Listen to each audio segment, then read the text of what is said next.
Good afternoon and welcome everyone to an EAS webinar on Safe Food for Canadians regulations, hosted by EAS Consulting Group and presented by one of our independent consultants based in Canada, Dr. Ramanara. EAS is a member of the certified family of companies and is a leader in regulatory solutions for industries regulated by FDA. Our global network of over 150 independent advisors and consultants enables EAS to provide comprehensive training, auditing, consulting, a variety of services, and we are able to help you ensure proactive regulatory compliance with your federal system. From regulatory strategy development, compliance assistance, preparation of technical submissions, and assurance of safety programs, EAS has a detailed knowledge and experience your company needs to ensure accurate and timely assistance.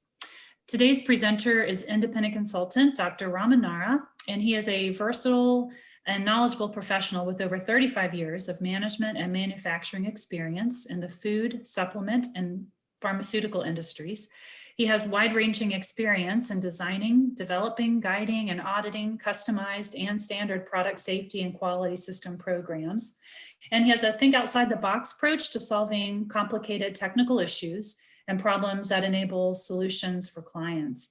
And he is a frequently invited speaker on product safety at both international and domestic conferences. So as this is a webinar, our audio is all muted. And so if you have any questions, you'll see the questions box, the Q&A box. Just feel free to type your question into that, and we will hold all questions for the end, but you will certainly have an opportunity to ask whatever it is that is unclear. And with that, I'll say thank you for joining EAS, and I'll turn the presentation over to Dr. Rama. Thank you very much for the nice introduction, Amy, and good afternoon, everybody. I hope you can hear me well. If it's not, just send me a text or just unmute your phone and then tell me I can do something about it.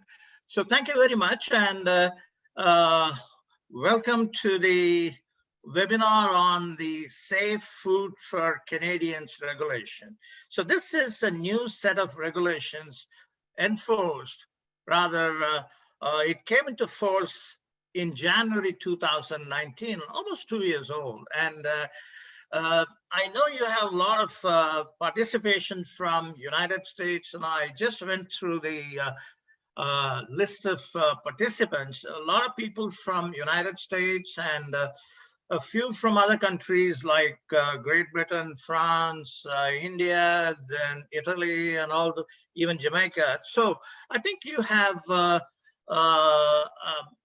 mixture of people from different countries, and I presume some of you are interested in exporting products into Canada.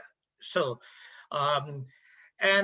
this rule, the set of rules, are applicable to exporters, that is people who export food products from Canada to other countries. Companies that want to import food into Canada, that means you have some importers in Canada, and what requirements are applicable to them, the Safe Food for Canadian regulation, Sfcr. I'm not going to repeat Safe Food for Canadian regulation every time, so let me just use the acronym Sfcr, which is Safe Food for Canadian regulation, which of course is derived from SFCA, which is the Safe Food for Canadians Act. I hope you all know the difference between Act and regulation. Act is nothing but a law, okay? Regulation is interpretation of the Act, interpretation of the law. Both are enforceable, okay? So that's the main difference between Act and regulation. So with that in mind, I think the presentation is going to be focusing more on the import side. I will also explain the scope of regulation. Is this regulation, is the regulation applicable to manufacturers, packers, labelers? I'm going to go through all these things, but my presentation will be focusing on importation of food products, into the country. When I say country, it is Canada. So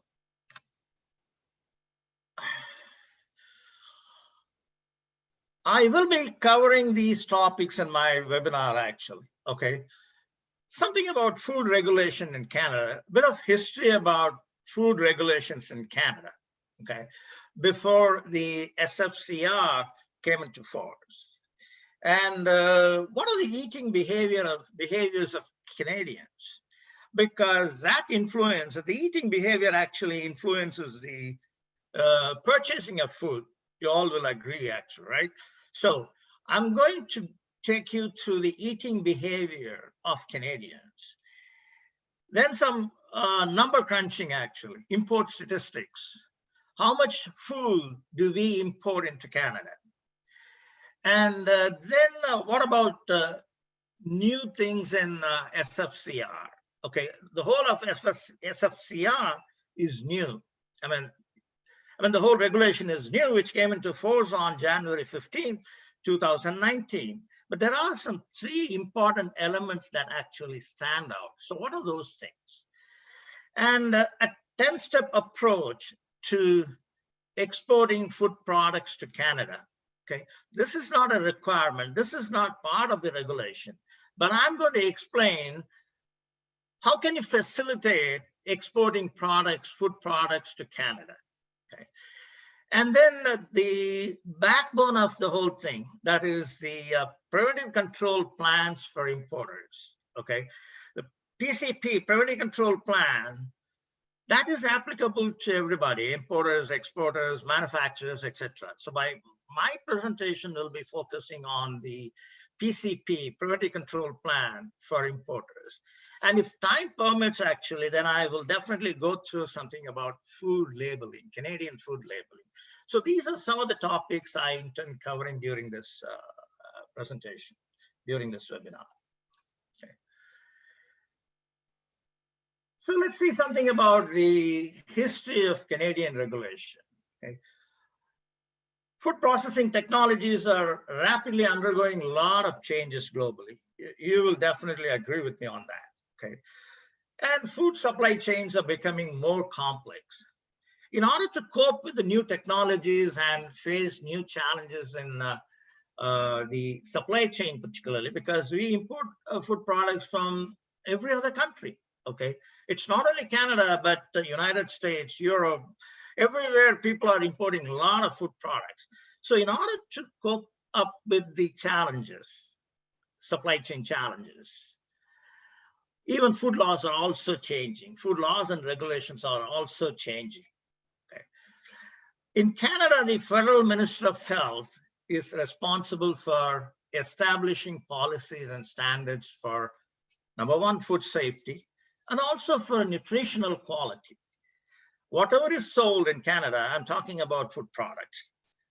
Food products sold in Canada, the food safety and the nutritional quality, that maintaining food safety and nutritional quality is a responsibility of the Federal Minister of Health. And how is it done? It is administered through the Canadian Food and Drugs Act. And I just told you that the agency, the government agency that administers that is Health Canada, which is otherwise at the Ministry of Health. But there is another agency that enforces it, and that agency is CFIA. CFIA stands for Canadian Food Inspection Agency. So that agency is responsible for enforcing the regulation pertaining to food. Similar to US food, FDA, Food and Drug Administration. In the US, actually, it's a slightly different scenario. In the US, actually, FDA, Food Drug Administration is one. There is another agency, USDA, which is the Department of Agriculture. They are, that agency is also charged with enforcing food safety. Okay, and as you will see through the presentation, there are a number of things that are very similar to the FSMA rules, Food Safety Modernization Act, particularly the preventive control rules for human food. In fact, before the Sfcr came into force, there were some 14 different acts and regulations. They were in place before Sfcr actually came into force. And what happened actually, the agency, that is CFA, actually consolidated all these acts and regulations and brought out one regulation, that is the Safe Food for Canadian Act, or Safe Food for Canadian Regulation.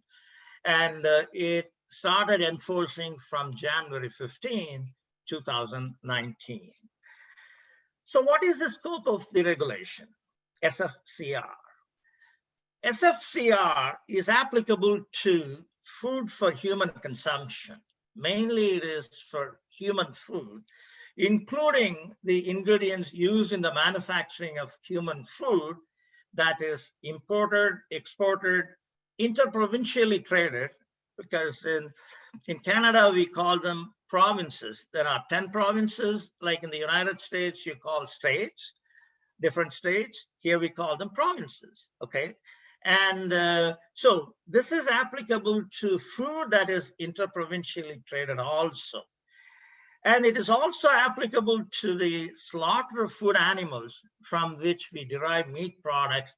And these products are the products that are exported. I'm talking about meat products that are exported or interprovincially traded, okay? But what about exclusions? So what about exemptions? That's what we call. So there are some exemptions, there are some exceptions. And those are, number one, food carried on a conveyance. For example, food that is transported on ferries, airlines, trains, etc. So these are excluded from the scope of Sfcr. Similarly, food intended for analysis, evaluation, research up to a maximum of 100 kg, that is also excluded. Please note, if you get a food product less than 100 kg for testing purpose, for analysis, or for research purposes, or even for exhibition, okay, that is also exempted from the Sfcr regulation. And food that is not sold as human food, for example, pet food is not covered under Sfcr. And there are other things that are also exempted, like, for example, food that is used by crew and passengers of a cruise ship or military ship in Canada. So these are all exempted from the application of Sfcr. Let's see something about the population and demography of Canada. Okay, so this is interesting, or this is important, because I think we purchase food, so you need to know something about the population and demography. Okay, as you all know, Canada is the northern part of North America. Actually, it's just sitting above US. Actually, okay, it has 10 provinces and 3 territories, covering an area of approximately 9.98. You can say almost 10 million square kilometers. It's vast. It's really huge. And that makes Canada as the world's second largest country by total area. Okay, so this is the second largest country in the world. But when you see the population is approximately 38 million, actually. And for comparison, I can give you the population of California. The population of California is about 39 million. See, one state of the United States, that is California, has a population of 39 million approximately. And the total population of Canada is about 38 million. So roughly you can say 1/10 of the US population is Canadian population, okay? And there are some provinces that have more population than the other provinces, actually. So Ontario, actually, the Ontario province tops the list with roughly about 15 million, okay? 14.78 to be exact, okay? Next comes Quebec. which is about 8.6 million, then British Columbia, Alberta, and things like that. So this is important because if you want to sell products to United States, then you need to focus on the number of people, right? So because it's all by volume. So you need to know something about the population of different provinces, okay? And regarding the age group and things like that, approximately 16% of the population is between 0 to 14 years. And the population of people about 65 years, it's about 18%.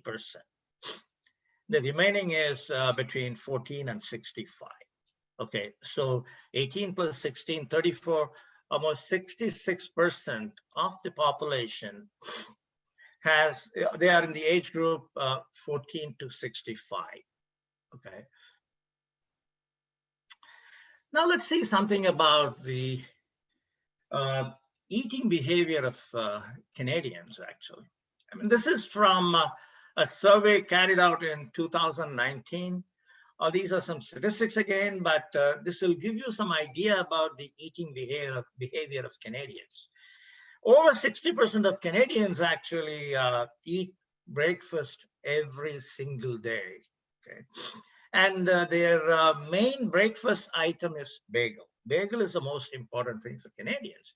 And other popular breads are croissant, English muffin, and donuts, etc., etc. As a matter of fact, in the same survey, 80% of people actually stated that they frequently or sometimes cooked meals from scratch. People wanted to cook, actually. And Canadians are quite interested in cooking meals from scratch. And some of them actually said they use packaged food, prepackaged food. Okay. And over 60% of people actually stated that they consider food high in fiber very important. Okay, so they're all, I think, people are more interested in consuming. A lot of Canadians are more interested in consuming fiber-based food products. Similarly, for Canadians, micronutrients are also important, such as vitamins and minerals. They're also very important. So this is what came out of the survey carried out in 2019. And one more thing, actually, the concept of vegetarianism. There are about 2.3 in the population, in the whole population.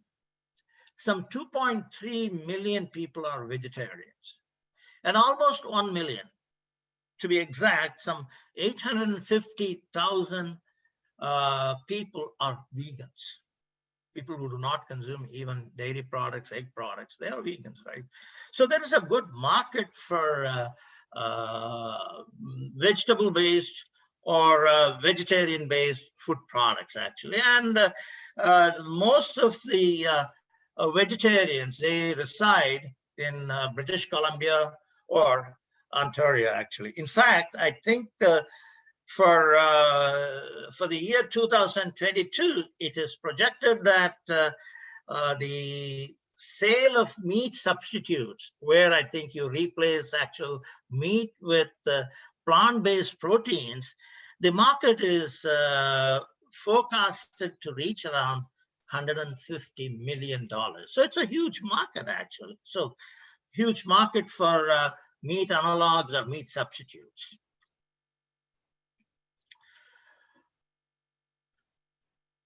So this is another interesting slide. This slide actually shows a list of product features that are very important for Canadians. And I just explained to you in the last slide that Canadians are very much interested in fiber-based products. That's what came out of the survey, actually. See the bar graph. The percent of people who like fiber-based products, some 66% of people, they like fiber-based. Then comes protein-based products. Then comes vitamins. I told you in the last slide that people are interested in micronutrients. So these are some of the things that came out of this survey in 2019. We'll see some numbers on this slide. Okay. This is the food import statistic or statistics. Okay. These are all in US dollars actually, but in $1,000. Okay, whatever number I have mentioned, they're all in 1,000 US dollars.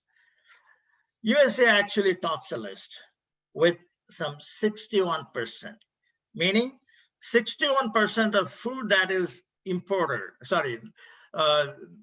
61% of the total imported food was from USA, followed by France, which is about 4.2%. And Italy comes next, which is roughly about 3.8 or 4% actually.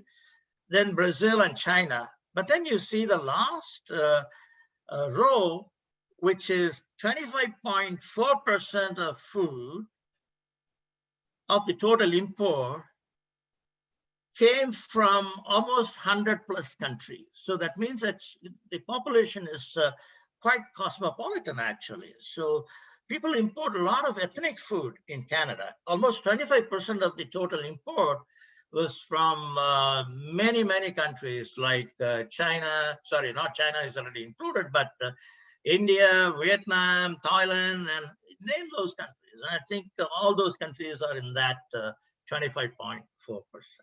Okay.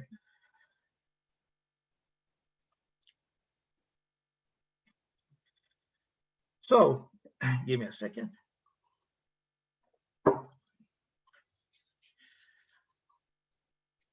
Sfcr, that is the regulation, has 16 parts. I'm not sure whether any of you actually went through the regulation. If you go through the regulation, there are 16 parts. Sfcr has got 16 parts. I'm not going to explain each and every part, but I'll give you a brief intro to some of these parts. Part one, of course, is the definitions. Definitions of key terms used in the regulation. You will find the details in part one. So what about part two? Part two actually establishes who needs to be licensed by CFIA. I told you in the beginning that Health Canada formulates the policies and standards. CFA enforces or implements the regulation. So part two actually talks about licensing by Canadian Food Inspection Agency. It also sets the rules around trading food internationally and interprovincially. And part three stipulates the application requirements for issuing, renewing, and amending a license. Okay, so it talks about license, how to apply for license, how to get the license issued, how to renew the license, things like that. That also stipulates a requirement for suspension and cancellation of licenses. I'm talking about part three. Part four is a very important piece of regulation because this one talks about preventive controls. This outlines the requirements of developing, implementing, and maintaining a preventive control plan. Otherwise, I think we'll start using the acronym PCP rather than repeating preventive control plan again and again. We will use the acronym PCP. So preventive control or PCP refers to a system of controls, how to control risks to food and humane treatment. Okay, just remember, I think this is a big difference. When you compare this regulation with other regulations, the preventive control plan under Canadian regulation talks about the risks and the controls needed to implement humane treatment of food animals during slaughtering. Okay. Part five is about traceability. I'm sure many of you are quite familiar with traceability. Actually, it talks about the requirement for forward traceability and backward traceability. Part 6 is about the commodity-specific requirements. So SFCR actually talks about general requirements, but then there are some specific product-related, commodity-related, commodity-specific requirements, such as, for example, dairy products. In addition to meeting the general requirements, as an importer, you are required to comply with specific regulatory requirements related to dairy products. You will find those requirements under Part 6. Part 7 is about recognition of foreign systems, actually. Health Canada, CFAA, they have recognized, CFAA has recognized a few foreign countries for mutual recognition purposes, actually, because the food safety systems of those countries are equivalent to Canadian food safety regulations. So that's why I think there are some special privileges given to those countries. We will see those things in the next few slides. But Part 7 talks about those things in detail. That is the requirements for recognition of foreign food safety systems. And Part 10 and 11, they stipulate the requirement for packaging and labeling. Okay, so these are some specific requirements related to nutritional information, ingredient declaration, allergen declaration, and things like that. Okay, so we can continue with the other parts, but I think I wanted to just give you some brief intro to some of the more important parts, actually. Okay, let's go to the next slide. So, so what's new? What is new under SFCA, which is Safe Food for Canadian Act or Safe Food for Canadian Regulations? Okay. There are 16 parts, there are 16 requirements basically, right? But then 3 important elements stand out, namely licensing, preventive control, and traceability. These are very interesting, very important from SFCR point of view. And in fact, SFCR, I mentioned to you in the beginning itself that SFCR actually consolidated 14 different regulations and acts into a single set of regulations. That is SFCR and SFCA. Okay. So the previous food control systems in Canada, and they were all developed long ago, I think decades ago, before CFA came into existence. CFA came into existence in 1997. Okay, at that point in time, most Canadian foods originated in Canada, and we all know that food technology was not that developed, and supply chain was also quite simple because Canada was not importing products from 100 different countries. Okay, so during those days, things were very simple. And as risks to food and animal health and even plants have changed considerably, because I think technology keeps changing all the time, and supply chains keep changing all the time. In order to cope with all these changes, CFA actually felt the need for a new set of regulation. Why? To improve consistency of rules across all types of food. Okay, so that's why we had the Meat Inspection Act, Fish Inspection Act, and all kinds of, these are in the 14 different sets of acts or regulation. So when you consolidate all these things, it actually improves the consistency of rules. Okay, that was one of the objectives of SFCR. And also it reduces the administrative burden. Imagine when you have 14 different sets of regulations and acts, each one requiring specific provisions and things like that. So that was, I think, administrative, from an administrative point of view, that was a nightmare. So the new regulation actually reduces administrative burden. And now the other important objective is to help food businesses to be more innovative, because this is going to be, everything is going to be outcome based. Now the provisions of the regulation, they're all outcome based. Okay. So let's talk about, I think this particular slide is about licensing. Okay. So licensing is required for companies that are involved in what?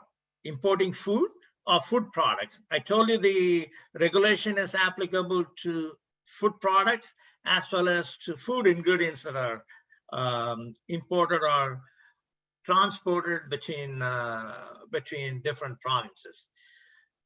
Licensing is required even for exporting food, not for all products where an export certificate is requested. If you're a foreign buyer, for example, you are in Canada and your foreign buyer actually requires a certificate for importing food into their country, then definitely licensing is required.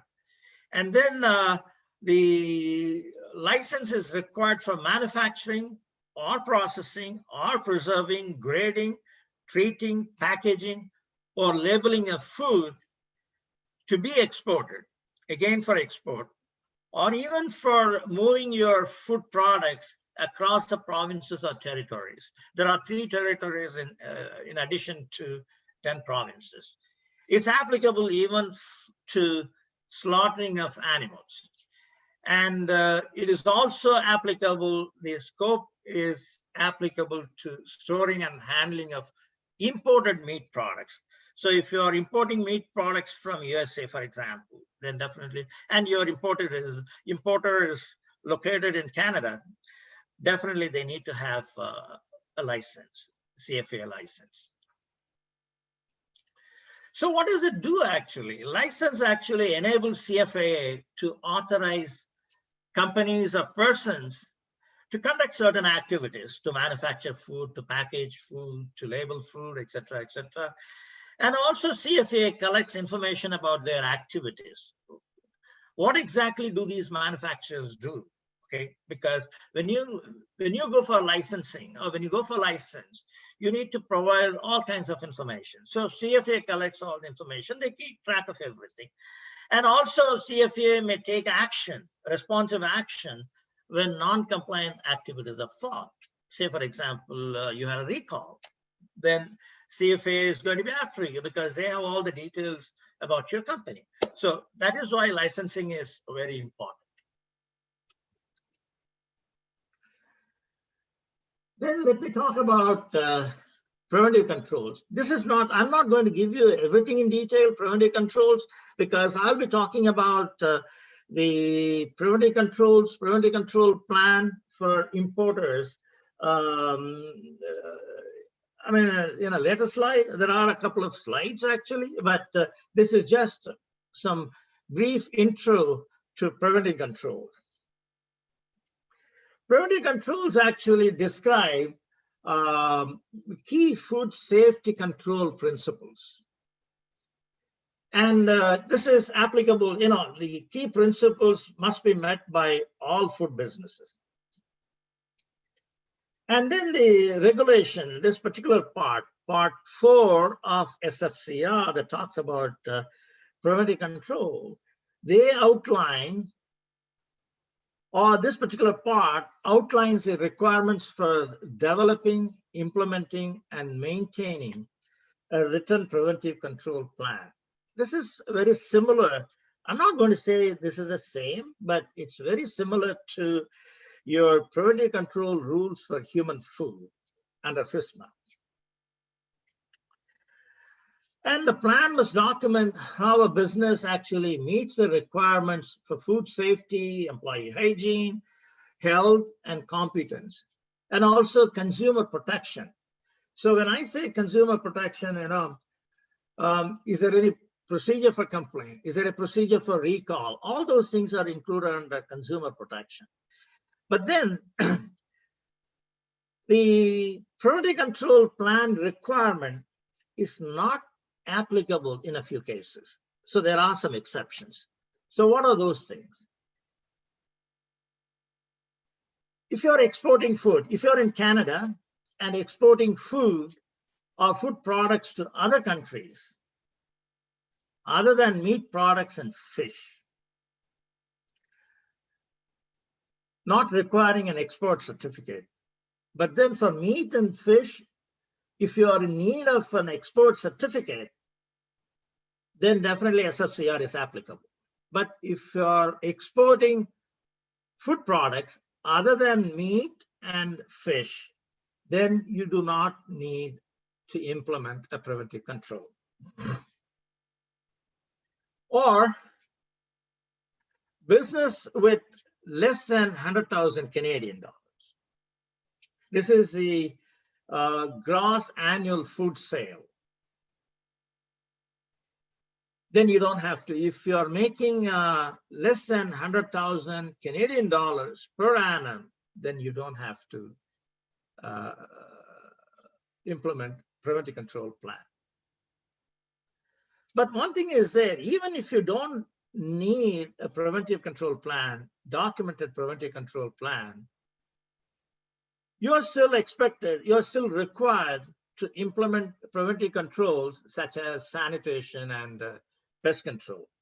So as a matter of fact, this part 4, covers 2 key concepts. And the 2 key concepts are preventive controls and preventive control plan. Preventive control plan is a documented plan, okay? And the preventive control or preventive control rules are based on Codex standard. You're all familiar with the Codex Alimentarius standard for food hygiene, right? So, and the SFCR, the regulation actually, the preventive control requirement, it applies to even license holders, even in some cases where license is not required. For example, harvesters, growers and harvesters of fresh fruits and vegetables. These are all farm-related activities, right? So this is exempted from preventive control. I'm talking about Canadian preventive control. So though you may not, as a grower or as a harvester of fresh fruits and vegetables, you may not need to implement a preventive control plan, but still you may have to implement when you go for either export or interprovincial trade. If you want to sell products between fruits and vegetables between different provinces in Canada, you need to look into that. You need a preventive control plan. So we are going to see that in detail subsequently. Now let me just take you through the traceability requirement. Again, this is just the intro actually, but then in one of the future slides, I'll be talking about forward traceability, backward traceability, mock recall exercise and things, mock traceability exercise and all those things subsequently. So, so traceability requires here under SFCR, you need to demonstrate backward and forward, okay? So backward to the supplier, forward to your customer. Again, these requirements are based on Codex Alimentarius, and this particular part 5 of SFCR actually outlines who needs to comply with the traceability requirement, what information must be set out in your document, traceability documents, and how long the traceability documents must be kept, and also labeling requirements to enable traceability, lot coding, etc., and what are the exceptions. So all these things are covered under part 5 of SFCR. Okay.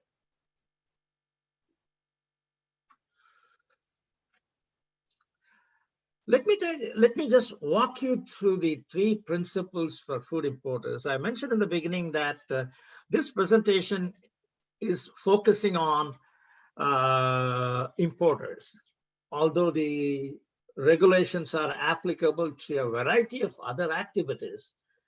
The emphasis here is to focus on importers, actually.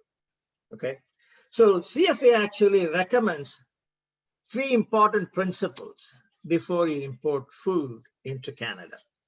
So what are those things? Number 1, know your foreign supplier.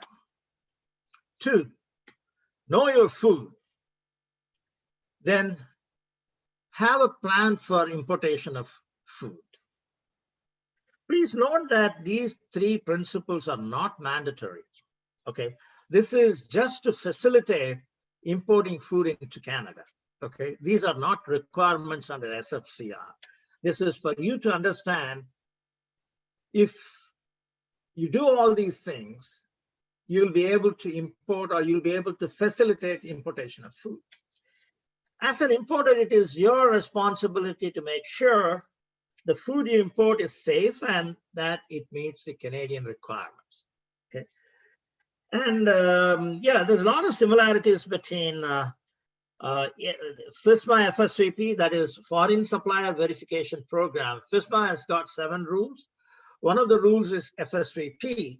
The other applicable rule for human food is Preventive Control rules for human food. And this is very similar. The importation of food into Canada, the requirements are very similar to FSVP, which is Foreign Supplier Verification Program of FSMA.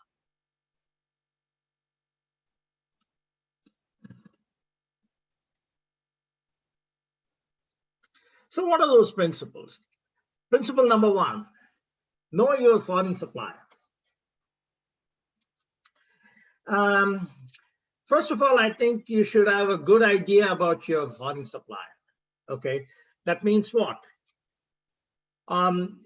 You should find out whether whether the employees of foreign suppliers, are they experienced in food safety?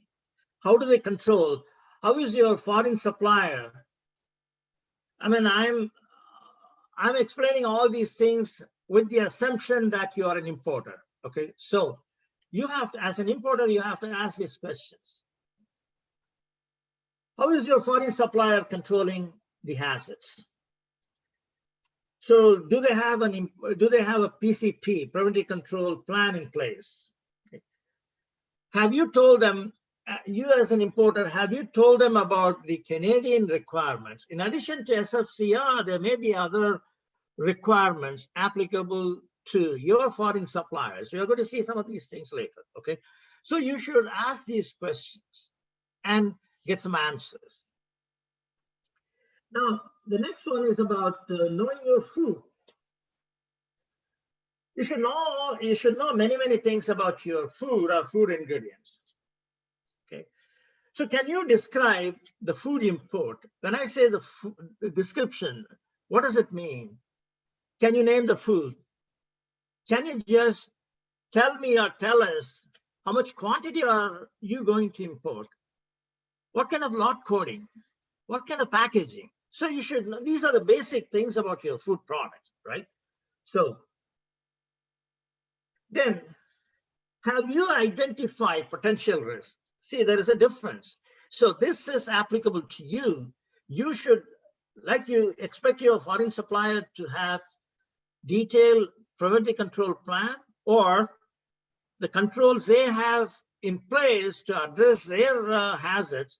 Similarly, you have to prepare. The regulation actually requires you to prepare a preventive control plan wherein you have to identify the risks, biological, chemical, and physical risks that are applicable, that are present in the products you import, actually. And how are you going to control, in addition to your foreign supplier controlling hazards, you should also have a plan in place where you mention how you're controlling the identified potential risks. Maybe you can get some idea from your foreign supplier, but you should also have all these informations readily available. And then traceability, okay? Who actually manufactured? What is the name of the foreign supplier? And to whom did you sell? Your customers, etc., name, address, etc. All these things should be in place. Principle 3 is having a plan. It's not about having a preventive control plan. It's about having a plan for importing food, okay? So planning always helps, right? So what are the requirements, okay? So you have to, you should think all these things before importing food. What requirements or what regulations are applicable? Do we have any other requirements like such as safety, grading, standard, labeling, all applicable to your food products? So you should know many things about the safety requirements, grading requirements, standards, labeling, etc. And you need to keep a lot of documentation. Do you actually keep up-to-date documents demonstrating how you actually meet the regulatory requirements? That is the Canadian food safety regulations. Okay. Do you have a procedure for complaints and recalls? And how do you monitor and verify? That is, when you have a plan in place, the job doesn't end there. You should actually verify, you should monitor that your foreign supplier is actually supplying products as per your specification, and you have a verification plan in place. So that is all under having a plan.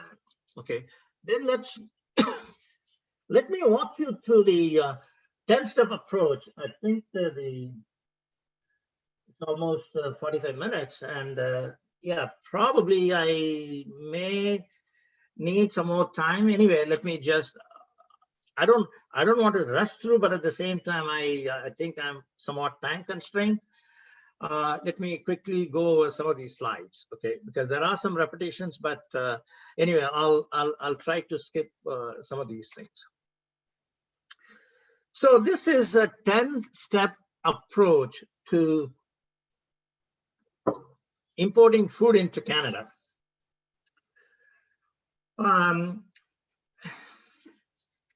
So as a matter of fact, it's divided into 3 stages. 1, steps you need to take before you import food. Steps you have to take during importation of food, and steps you have to take after you have imported food. Okay. This slide, there are some 6 steps. And the next slide actually talks about the remaining 4 steps, that is during and after importation of food. Okay, let me just quickly go over the various steps.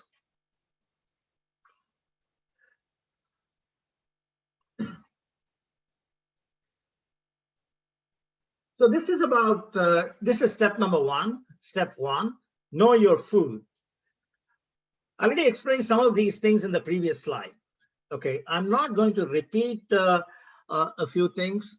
Yeah, can you describe your food? Have you identified the hazards, etc., etc.? Let me just skip and go to the next slide, which is familiarizing yourself with the Canadian requirements for importing food. There are 3 important requirements: food-related requirements, importer requirements, and procedure requirement. Remember, I think I'm repeating it. These are not requirements. These are some steps, recommendations by CFAA. And if you implement these things, you'll be able to facilitate importation of food products. Again, these are not requirements, but some of these things are from the regulation, okay? But this slide, for example, I think food requirements and import requirements, some of these things have been taken from the regulation. So what you should understand is, I think when we talk about Sfcr, you should only focus on those 16 parts, and also what parts are actually applicable to you. like for instance, part 3 is about licensing. Licensing is definitely applicable. If you want to sell food products in Canada, if you want to import food products in Canada, you definitely need a license. So part 4 is about having a preventive control plan. Okay, so you should apply those things. Now, let me just walk you through through some of these requirements. So the food requirements related, that says you have to meet the general requirements, which is nothing but the food is manufactured, prepared, stored, or packed under sanitary conditions. Okay, so in addition to some of these general regulations, there may be some specific regulations that may be applicable to your food, to the food you are importing. Say, for instance, consumer packaging and labeling regulations, health of animals regulation, plant protection regulation, etc. So if you're importing some plants, for example, plant-based products, you may need some plant protection requirements. You may need to comply with plant protection requirements. So you should be familiar with all these things. Okay? Then importer requirement. These are very these are key requirements. So what are those things? Number 1, create, implement, and maintain a PCP. If you're an importer, and if you want to import food products and sell locally in Canada, you definitely need a license. Create, implement, and maintain a PCP. Okay, having a license is one thing, and then you have to create, implement, and maintain a preventive control plan. Okay, you should also develop, not should, you shall develop recall and complaints procedure. Okay, you must have a procedure for recall and complaints. You must ensure that the food you import has been prepared under similar conditions as the food you prepare in Canada. Okay, so that's why you should know more about your suppliers, what they do, what they don't do, all these things. You are supposed to keep track of all those things. And finally, you should keep traceability records. So these are requirements for the importers. And what about procedure requirement? So in addition to these technical requirements, sometimes there may be requirements for importing consumer goods into Canada. Say, for instance, I think Canada Border Service Agency, called CBSA, they may have some additional requirements for importing goods. Okay, so you must comply with those things.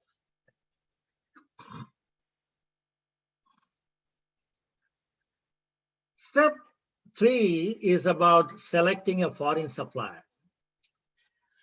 Under Sfcr, actually, the importer is responsible for ensuring that the foreign supplier is manufacturing, preparing, storing, packaging, or labeling food under the same conditions as required in Canada. Okay, so your foreign supplier needs to be aware of the Canadian food safety requirement. So that means it's your responsibility to communicate with your foreign supplier that these are the applicable regulations, these are the applicable standards, and they must comply with all these things. It becomes your responsibility as an importer. Okay, and there is a system called AIRS, Automated Import Reference System.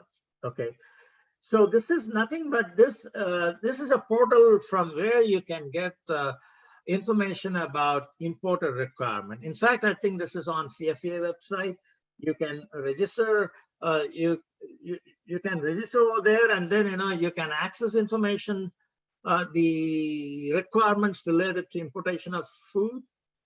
You can actually get the requirements, reference the requirements on this particular portal. And this is called Automated Import Reference System. Okay. And actually the type of information you need from your supplier will vary, because it depends on the food that you want to import and the type of activities or processes the food is subjected to or subject to before being imported, etc., etc. So I think it varies from situation to situation, product to product. Okay. When you talk about types of foreign suppliers, I just want to say something about, there are basically, I think,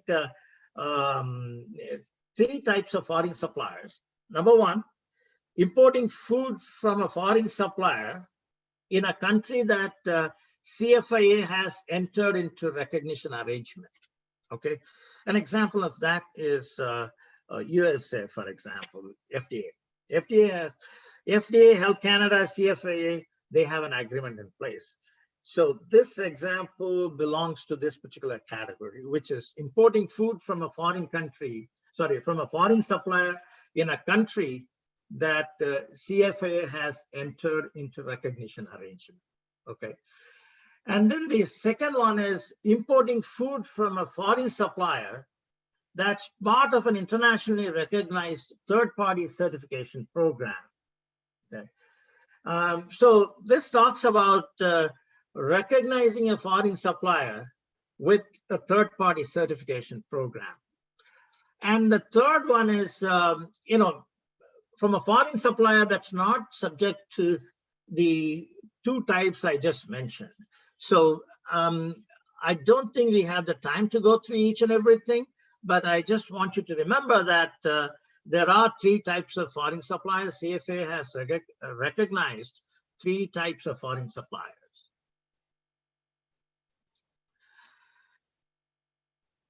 So this is step 4 is an important requirement, which is preventive control plan. Okay.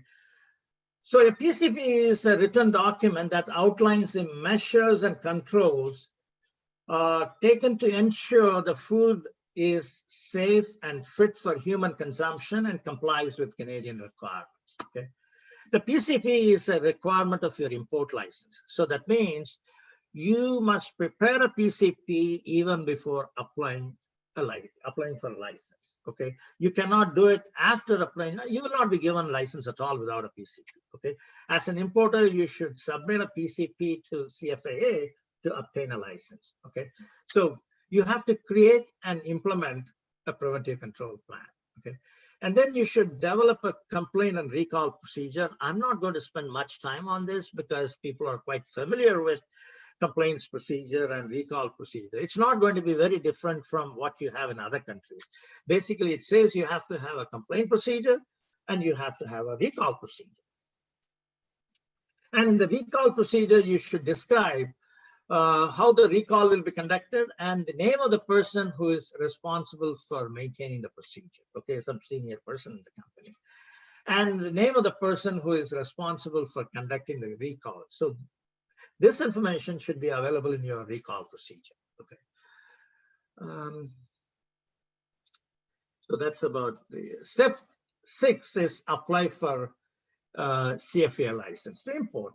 Once you have these things in place, once you have implemented step 1 to 6, then 1 to 5, then you have to apply for a license. Okay. So and because you're required to provide import license number along with other details to CBSA, which is Canadian Border Security Agency. That's the border agency that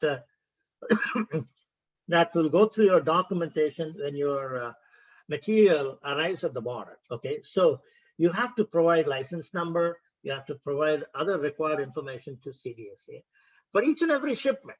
Okay, it's not just one time. You have to do it every time. So how do you do that actually? So you have to sign up with My CFIA. Okay, I have just given on the slide My CFIA on CFIA website, and then you create an account, and then so you can apply for a license. You can do whatever you want to do with regard to importation of food through that, through that provision actually. So your license is valid for a period of 2 years from the date indicated on the license. Okay, and when it approaches expiry, you can apply for renewal or whatever you want to do with that. Okay, so that's about applying. Then you have to provide information. This is step 7, which is which is starting to import your food. Okay, so as I just mentioned in the previous slide, CBSA, the Border Security Agency, and CFA requires you to notify about all shipments coming into Canada, and these are meant for sale to Canadians. Okay, and in fact, CBSA has published a guidance document. It's a step-by-step guide to importing commercial goods that includes food also. I have provided the link there. Okay, so you can. And I was mentioning about the AIRS, Automated Import Reference System. Okay, so that is also a good tool to know more about the requirements.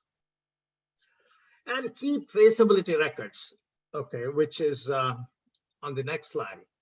Forward and backward traceability. So you're familiar with the forward traceability, which is to your customers. Backward traceability is to your suppliers. And so you need to keep a record of the name and address of the person to whom you actually transferred the care, control, ownership, and responsibility of food. So everything you should keep a record. But if you are selling your food at your own store, for example, in Canada, then you don't have to. You're not required to keep a record of your customers. Okay, that's going to be very difficult. But other than selling your product in your own store, you should keep a record of all those things. Okay. And these are very general requirements. Your records need to be clear, readable, accessible, and so they must be available in English or in French, because CFA may need you to submit the traceability records, etc. Particularly when there is a recall, they will get into all these details. And if it is going to be electronic, then you need to provide in a format that can be easily read by standard computer software. You know, these are some of the requirements actually related to traceability. And step number 9 is a preventive control plan. So you have already developed a plan, you maintain it.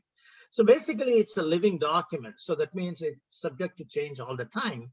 So you should have a procedure for reviewing your PCP periodically. And you are required to keep your supplier records for at least 2 years. So these are some of the requirements related to this particular step. Step 10 is the last one is implement the complaint and recall procedure. Okay. So this is the, I mean, in case of recall, or in case of some serious complaints, you are required to keep CFA communicated about those things actually. And you are required to maintain your complaint records and recall records for at least 2 years. And simulation exercise is nothing but mock recall exercise every 12 months. That's a requirement. Okay. So these are the 10 steps, which, as I told you, they are not actually, the steps are not requirements, but some of the contents are requirements. Okay. I just mentioned to you in the beginning that there are some food specific import requirements. Okay. In addition to these general requirements like having a PCP, having a complaint procedure, recall procedure, etc., if you are importing some of these products into Canada, then you have some specific import requirements: dairy products, egg products, honey, fresh fruits and vegetables. So you need to comply with those requirements as well. And this is captured in part 6 of the regulation. Okay. And again, something related to importing from specific countries. Okay. So I just want to talk about the provision for non-resident importers. So importers, by definition, I think in many cases, they should be located within Canada, but you can also be outside Canada and import food into the country. So these entities are called non-resident importers. Okay. So what is the requirement for that? What is the definition of NRI? Non-resident importer is a person that imports food into Canada whose fixed place of business is located in a country other than Canada. Okay, so those entities are allowed to obtain a license under limited conditions. That means CFA should have recognized their food safety system as equivalent to the Canadian system, actually. Then only you can import food into Canada living outside Canada. So that is a requirement regarding, yeah, automated import reference system. Actually, I told you that this is specifically for reference purposes, actually, and then you can, CFA actually keeps the information updated all the time. If you want to know the current status of regulations and things like that, you can access your automated import reference system. You can create an account, you can register under the CFA web page. Actually, there are drop-down options based on harmonized system, origin, destination. You can filter those things and then get the relevant information from AIRS, automated reference system. Okay. So I'll spend another 5 minutes on that because this is very important. I mean, there are a few more slides. I'll just quickly, maybe another 10 minutes, I'll finish it off. Okay. So these are the applicable sections of Sfcr for importing food. Okay.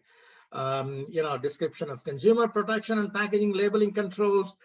If you want to know more about the hazards and control measures, that is the section 89(1)(c), Roman numeral 1, things like that. So let's, I think this you can actually find on the CFA website.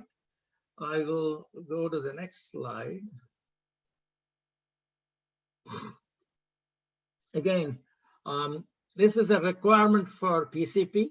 Develop it, implement it, maintain it. Okay, there's nothing great about it. So so here I want to spend some time, okay? And I told you that this is very similar to your preventive control rules for human food. That is a Sfcr regulation, hazard identification. For each type of food you import, you need to ensure that the hazards, that is biological, chemical, and physical, that are reasonably expected to contaminate the food, they have been identified and described. So this is a plan. So preventive control plan, you should document all those things, okay? So once you have identified the hazards, then how are you going to mitigate the risk or eliminate? So all those things should be there in your preventive control plan.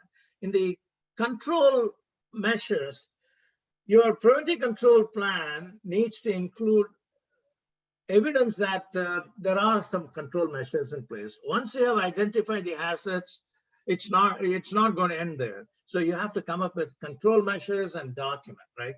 And then not only that, how are you going to verify those control measures? So I think your system, this is very similar to your HACCP or preventive controls under the preventive control for human food regulation, Sfcr regulation.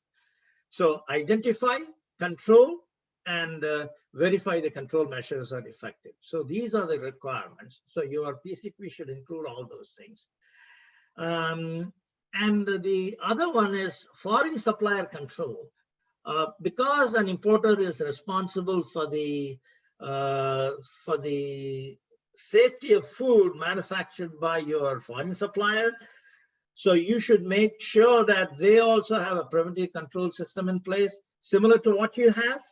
They should also have a preventive control plan. They should have hazard identification analysis, control measures, identification of critical control points, verification, etc., etc. So these are implemented actually by your foreign manufacturer. Now, the last one is about consumer protection requirement. Okay, This is related to standards of identity, grade, packaging, labeling, etc. So you should, your plan should also describe specific consumer protection requirements. Who knows, sometimes some of your products may need some special grades. So you should talk about those things in the consumer protection requirement. So once you have developed the plan, PCP, then you should implement it. So how do you do that? Obviously by training your staff on procedures, etc. And so you should actually effectively implement your preventive control plan, and you should maintain or retain your records to show that you have implemented the plan and the records for at least 2 years. And you should also have a verification procedure to make sure that it is implemented as written and it is effective, okay? And this is reanalysis or reassessment. You are required to reanalyze or reassess your preventive control plan when something is new, when new hazards have come up, or when something has changed, you're changing your supplier, for example, then you have to reassess your PCP. Or when a new problem has been identified. There are some conditions under which you have to reassess, and the the Canadian Food Safety, Canadian Food Regulation actually requires you to reassess plans when these things happen, okay? And last thing about a couple of slides on the labeling requirements. This is addressed in part 11 of Sfcr, which actually, has included a few requirements from Consumer Packaging and Labeling Act, and also Canada Agriculture Products Act and Regulation, okay? So what is it? There are actually 4 divisions under this part. Part 11 talks about the food labeling, actually. Key definitions, what is meant by interpretation of false, misleading statement, etc. Official language requirement, because if you want to sell products in Canada, you need to have the text in 2 different languages, English and French. And that is in Division 1. So then Division 2, you talk about the requirements for prepackaged food, etc., etc. So again, there are some exceptions for labeling also. You can look for that information under Division 4 of Part 11. Okay. Similarly, I think there are the food labeling claims and other requirements. That is, I think advertising, allergen labeling, health claims, etc., etc. These are, again, CFIA has posted a very good checklist on its website. This is called Food Labeling Requirement Checklist. Question and answers. I think, I found it very interesting, actually. So if you want to export or rather import products into Canada, does your label actually meet Canadian regulation? You just go through the checklist, you'll automatically find whether you are complying or not, okay? So these are some specific requirements related to food labeling. So, I mean, as I told you in the beginning, I think, it's very difficult to cover everything in 1 hour, but I think CFA website has got a lot of good information about importing food or preparing preventive control plan, etc., etc. So thank you very much for the opportunity. And if you have any questions, please let me know. Otherwise, I think if time doesn't permit, we can also respond via email. Either way, I'm fine, but thank you again for your time, and yeah, have a good evening. Great. Thank you so much. We do have a few questions that have been sent in by viewers, if you have a couple minutes. Sure. Okay, The first one is, are U.S. HACCP plans a suitable equivalent to the PCP requirement for imports? I mean, I'm not going to say yes or no, but I think, it's going to be very HACCP requirement. You said HACCP requirement, right? Mm-hmm. Yes, HACCP. So HACCP requirement, the issue with HACCP is it's a process-centric approach to controlling food safety. Whereas the preventive control rules, FSMA preventive control rules for human food has deviated from that requirement, meaning in addition to process preventive controls, it also includes other preventive controls. So that way, yes, I think I can say, yes, I think, it's comparable, but you cannot just copy and paste to the new requirement. That's not going to happen. Okay, thank you. Next question, does Part 4 of the Sfcr preventive controls apply to raw agricultural commodities, or is there a separate section for farm level products? This is a farm level thing, actually. So strictly speaking, farm level activities are not included under Sfcr. Okay. And does the presentation you gave today, does it cover foods that are sold in Canada as an ingredient that will be converted to a finished good by a Canadian food manufacturer?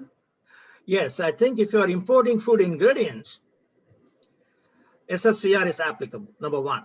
And then after importation, it is converted into, for importation, you need to have a license and all those things. Okay, whoever is importing food ingredients should comply with the PCP, the Sfcr requirements. Okay, but then after importation, you're also going to convert that into some value-added product. Okay, and then you're going to ship to other provinces. Obviously, this is not going to be within Ontario or Quebec. You have to ship to other places, actually. So then you need to comply with the Sfcr regulation as well. All right, great. And we'll take just one more question, and this one is multi-part. For a USA exporter of food ingredients intended for further processing by a Canadian food manufacturer, are Canadian allergens required to be listed on the label? And she asks, just to make sure she's clear in her question, that the label and the food would not be used at retail, but in industrial use only. Yeah, if it is not, the rule is applicable to retail sales. Okay, so if it is going to be for industrial use, again, I'm not quite clear on that. Say, for instance, I think they are making some material, food ingredient, and shipping to some Canadian manufacturer, food product manufacturer for their use. Right.